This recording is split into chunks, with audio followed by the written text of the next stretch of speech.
né? Aí aqui a galeria continua, ela continua mais lá para frente, só que esse trecho, só que esse é o trecho que tem uns trechos inseguros, com bloco solto no teto, a gente nem iluminou, né?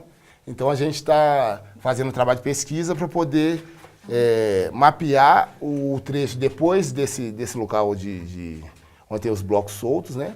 Para a gente poder ver onde que essa mina comunica com a superfície, depois da gente ter andado mais de 200 metros, que a gente olhar, a gente vê a saída lá no finalzinho. Nem a luz no fim do túnel a gente consegue enxergar, gente. Se apagar a luz, a gente vê.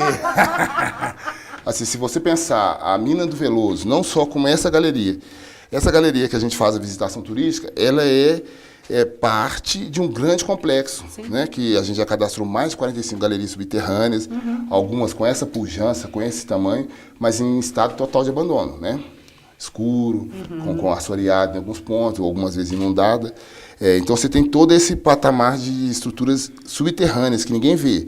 No exterior, você tem todas as linhas de aqueduto. Nós cadastramos mais de 8 quilômetros de aqueduto, que trazia água a mais de 3 quilômetros de distância para trazer para dentro da mineração aqui no bairro, para poder fazer todo o processo de lavagem, beneficiamento. Aqui tem um axioma da mineração, que era o seguinte: não adianta você ter uma serra de ouro se você não tiver água. Então você tem que saber transportar água de um lado para o outro, com a mesma destreza que você sabe tirar o ouro Porque o processo de formação do ouro, ele foi feito lá em camadas profundas. Isso aqui foi um leito de oceano no momento, quando separou o Brasil e a África, lá na Pangeia, né? Tem aí por volta dos, 120, 150 milhões de anos atrás, um oceano Atlântico que não existia e um continente chamado Pangeia, onde eu tenho ali a união da América do Sul com a África de uma maneira muito tranquila. Tranquilo eu digo no sentido de, parece que ali vai ficar. Há muito tempo atrás, notou-se uma certa semelhança entre a costa da África e a costa do Brasil, e aí começaram a conjecturar a possibilidade desses dois continentes, em algum momento, terem sido um só. Os leitos de oceano antigo, eles foram todos empurrados e vieram fluidos que entraram, né, e depois cristalizaram e viraram rocha, que trouxeram o ouro junto. Então o ouro está embolado aqui no meio. Quer dizer, gente, isso é tão óbvio quanto, né? 2 mais 2 é 4. Se o nosso continente era grudado com a África era banhada por ouro, naturalmente. Do lado de cá vai ter nós também. Nós teremos ouro, Depois você vê a teoria das tectônicas de placa, isso fica claro. Agora, sobre essa questão de segurança, mas eu não estou nem falando na segurança de hoje, eu estou falando na segurança lá atrás.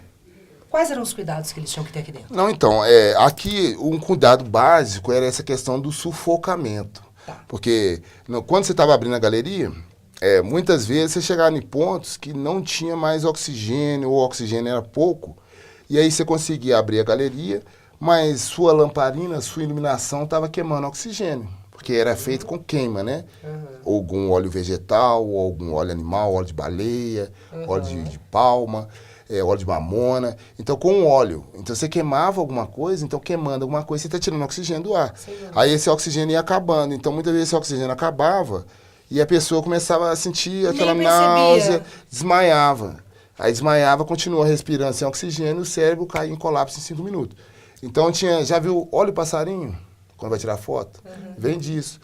Eles falam que eles punham um passarinho junto com eles, trazendo uma gaiola, um passarinho, e ia trabalhando aqui. Aí na hora que o passarinho bambear, parava de pular lá, é porque o passarinho ele respira muito rápido. Essa respiração do passarinho é muito rápido. Então, se faltar oxigênio em poucos segundos para ele desmaia. A gente demora 5 minutos para morrer. Significa que você tem 5 minutos. Olha o passarinho, olha o passarinho. O passarinho caiu, corre. Era uma técnica que eles tinham era como se fosse um detector de gases, né? Sim. Mas funcionava e, né, era como é que fala? Era recorrente esse uso, essas técnicas e essas artimanhas, né? Subterfúgios que você tinha que ter, porque hoje em dia você vai em mina moderna, não tem nada de detector de gases, vai o teste de segurança antes, faz toda a análise. Oxigênio, inclusive. Vai com oxigênio, injeta oxigênio lá dentro.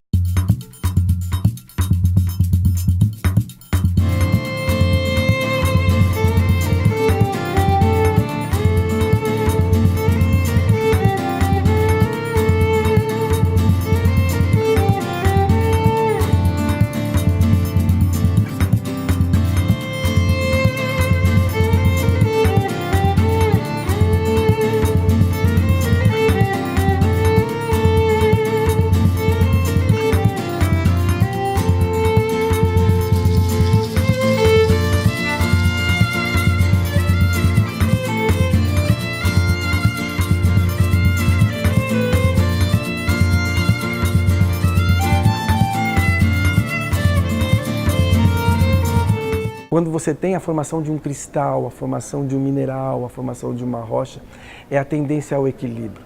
É a busca do íon positivo e o íon negativo, o SiO2 formando quartzo. É o ouro como elemento nativo. Ele chega naquele ponto e ali ele está equilibrado. E aí ele chega na situação em que a Terra fica confortável naquela situação.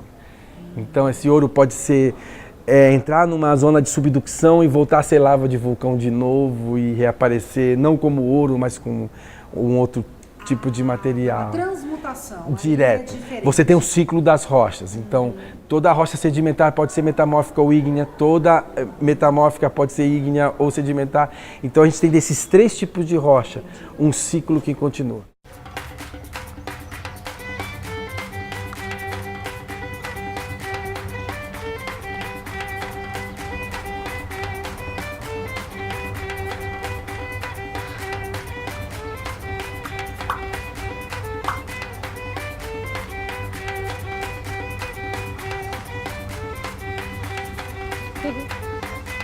Cara, isso é realmente lindo.